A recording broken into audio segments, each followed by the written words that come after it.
So I have always wondered in this story why the Magi were attracted to that particular star.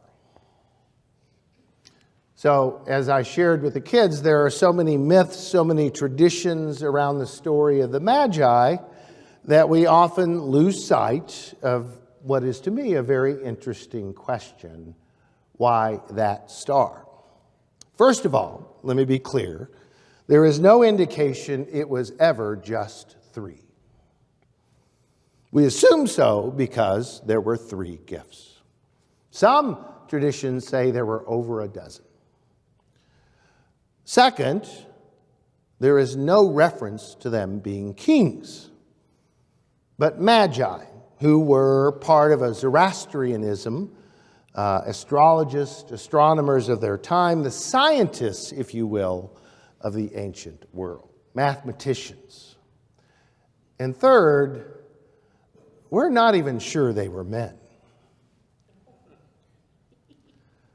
We are told they traveled from the east, the Orient, though some traditions have one coming from Persia, another from India, another from Africa. And it is unclear, it's not quite clear, whether they left together or met on the road. It's also unclear how far they had to go to find the child, though it was likely, scholars estimate, 800 to 900 miles traveling by camel and by foot.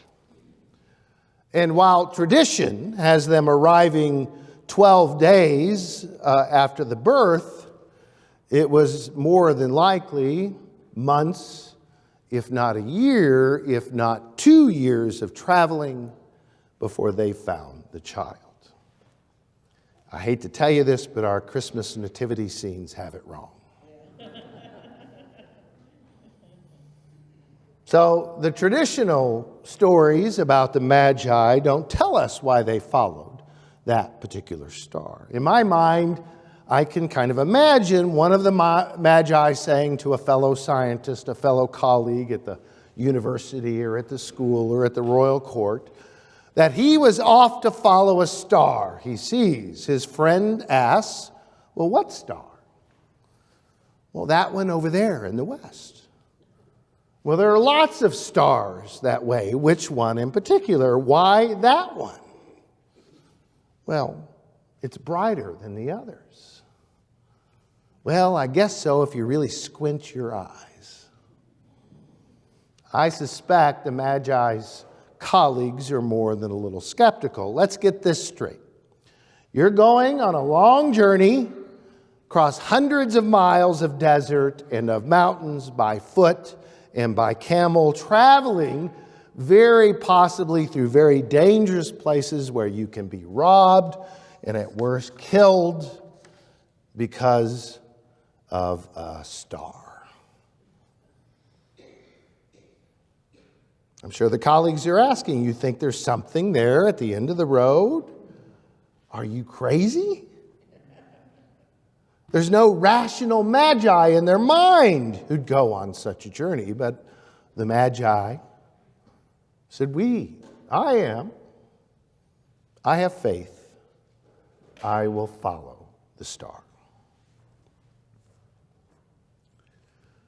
So too often we think of faith as a destination. We either have it or not, right? We come to faith, or we think we've arrived at faith, when in fact, faith is a journey.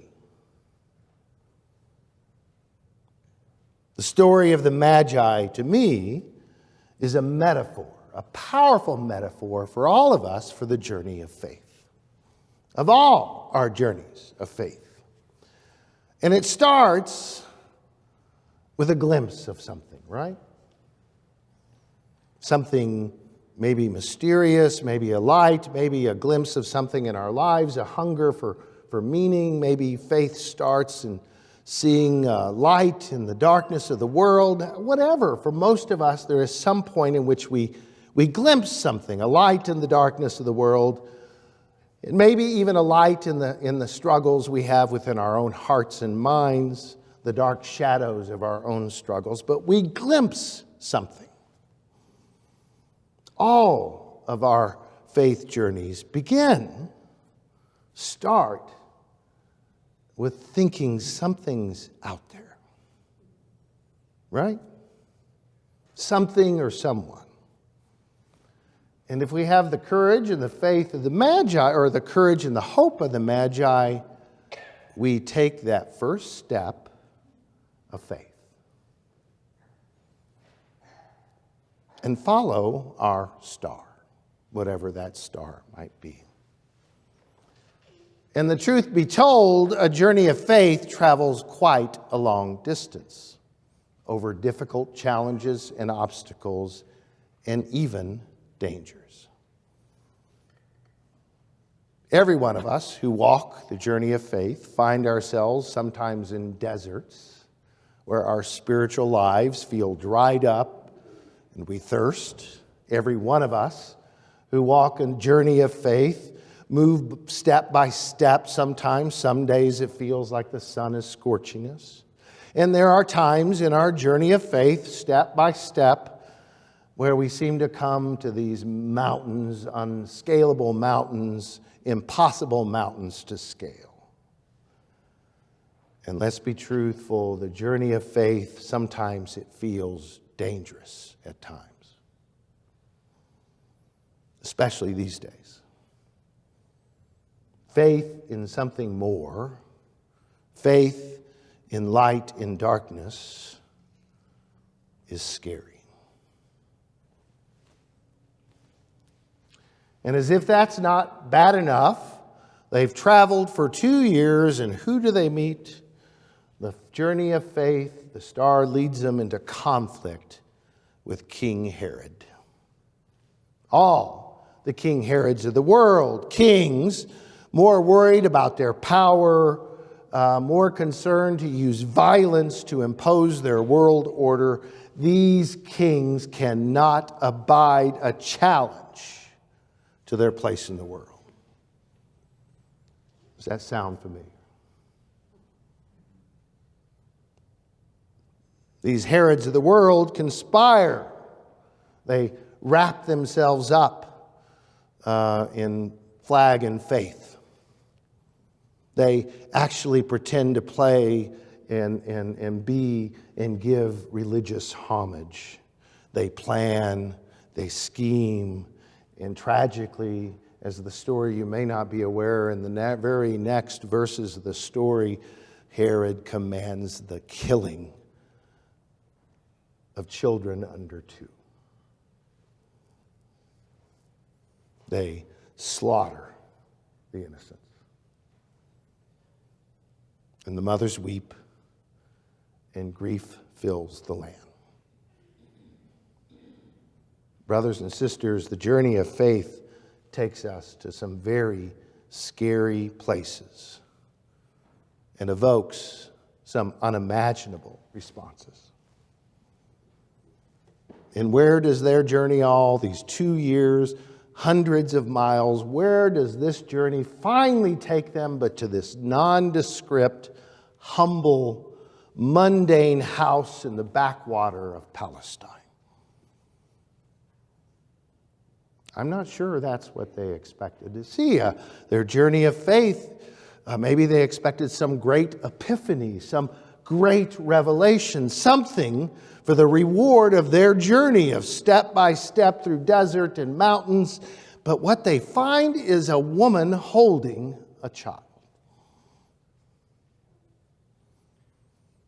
All the struggle, the stumbles, the getting lost, the trying to find your way and not sure, and what is their great reward is a mother in a home holding her child.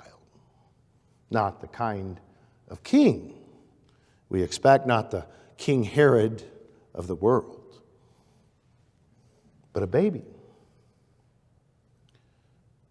who is love incarnate. Not in power, not in reign or rule, not a tyrant, but powerlessness. Love shown in powerlessness and compassion and servanthood. Their journey leads them to a baby who will one day teach others, you love one another by laying down your life for them. The journey of faith leads to overwhelming joy. So, our journeys of faith do not lead us to power or powerfulness. It does not lead us to riches and prosperities. It leads us to love incarnate. Nor does the journey of faith, as some would describe it, lead us to judgment and shame and fear and condemnation of other people. Faith leads us to something far more profound, far more humble. Faith leads us to joy.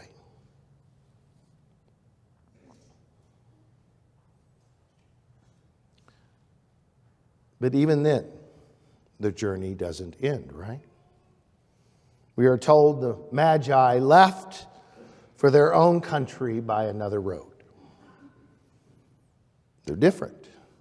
They're changed. They're transformed. Yet the journey goes on. And I would pose to you this morning, like the Magi, so our journey of faith continues. Each epiphany, each misstep, each unsure reaching out on the journey ultimately leads, and you'll recognize it, to deeper joy. So I invite you to leave here today and follow your star. To God be the glory this day and forevermore. Amen.